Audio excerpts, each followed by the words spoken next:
Good morning, everyone. Thank you for coming to PELE Learning Festival. I would like to extend my gratitude to our dearest lecturer, Mira Kim, for your valuable teachings throughout this semester, our tutors, our mentors, Kathy, for your guidance and help, and thank you everyone for coming today. So the topic of my presentation today is confidence is beautiful. Before I begin, I would like to introduce myself. My name is Ayu. I'm a second-year student in Bachelor of Commerce. I'm from Malaysia, and some of my interests are meeting new people, community involvements, singing, and arts. People do not usually include their interests in their introduction, but because I designed my project based on my interests, that is why I highlighted this to all of you. Ladies and gentlemen, I would like to share a personal story of mine. I used to face a lot of difficulties, in communication especially. I face issue of disengagement in conversation. People do not respond in my conversation, or they're just not interested when I was talking. Let's look at this picture. Imagine the girl in stripes is me, but of course, I look younger than that. And the girl is my friend. So I often find myself, when I talk to him or her, he or she would ignore, or they wouldn't be interested in what I was saying. Next, does this look familiar to you? When you were talking, someone would play with their phone, scrolling on Instagram, disrespecting, but I was clueless. Why was this happening? Consequently, you do not want to beg for their attention. Hence, I do a lot of self-reflection to realize, to get awareness, why is this happening? So I gain a better understanding of my strengths, my weaknesses, and the driving factors contributing to these situations. I now realize that the problem is I used to speak in a monotonous tone that no one wants to talk to me. Exactly, no one would be interested to talk to me. Hence, I designed my project to focus on daily speaking skills, particularly stress patterns and intonation. In total, I spend about 32 hours and I do this project daily. I tried, but yes, most of the times I did. Here are my main methods. I sing during weekdays. This is to familiarize myself with the English rhythms and my pronunciation. Second, I mimic native speakers from TED Talks. Third, I am actively involved in the community. This provides me an opportunity to talk to people to enhance my communication and my confidence. Next, on Fridays, I do vocabulary sharing with my friend, Nina. This enables me to practice my presentation and delivery skills that I wouldn't get on a daily basis. On the weekends, I do my readings. My progress measurement is relatively easy but effective. I sang and read lyrics of Don't You Remember by Adele, and I obtained feedback from my peers based on the recordings that I did before and after my project completion. So, this is the first feedback that I've got. This is how she said it. At first, you sounded monotonous and boring. I would not want to continue listening after the first verse. I was shocked because I'm so used to singing, but reading the lyrics actually brought my inner speaking skills. And then the second feedback was much better. You sing it beautifully, and when you read the lyrics, you got my full attention and understanding.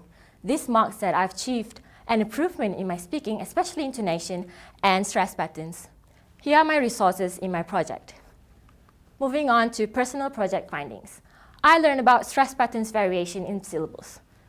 A syllable could sound longer, such as the word long itself. It could be louder. Also, it could have a change in pitch, especially when you're asking a question. You don't say, do you want to eat?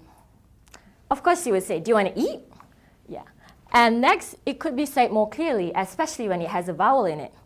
Last but not least, it uses a larger facial movements. Here, you need to reflect yourself and look at your jaw. When you say exaggerated, you don't say exaggerated. You wouldn't understand what I was saying. Instead, you say exaggerated. That will be clearer to people. I also learned about phonetics to improve my pronunciation, English rhythm, and crucial conversation skills from my readings from the book recommended by Mira. So what drives me to do this project every day? First and foremost, confidence. I realized that when I faced these challenges, my self-esteem was affected. When people would not respond to me, it gives me a negative sense that I could not do this. But I gained the confidence to feel that it's okay to do mistakes and be confident in yourself. Secondly, is to keep a positive attitude and mind. Of course, life is full of ups and downs, but what matters is that you keep going. Third is time management. As Faye mentioned before, I am an organized person. I'm not that organized, but I try to be. How I do it, I use the app Microsoft To Do as a checklist, and I also update my daily planner in Excel on a weekly basis. Last but not least is surrounding myself with people.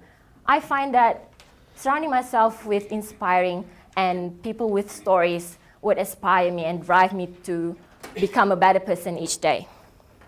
So, what has PELE taken me so far? With my confidence, I've enrolled in PELE.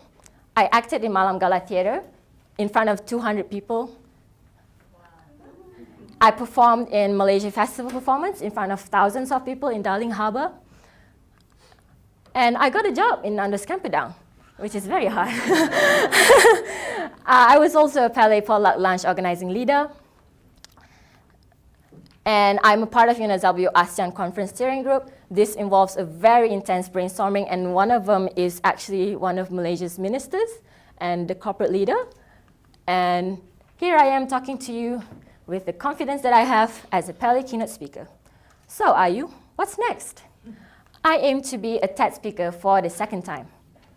Actually, in 2016, I gave a talk in TEDx Sungai Segat, but I was not satisfied with my performance at all.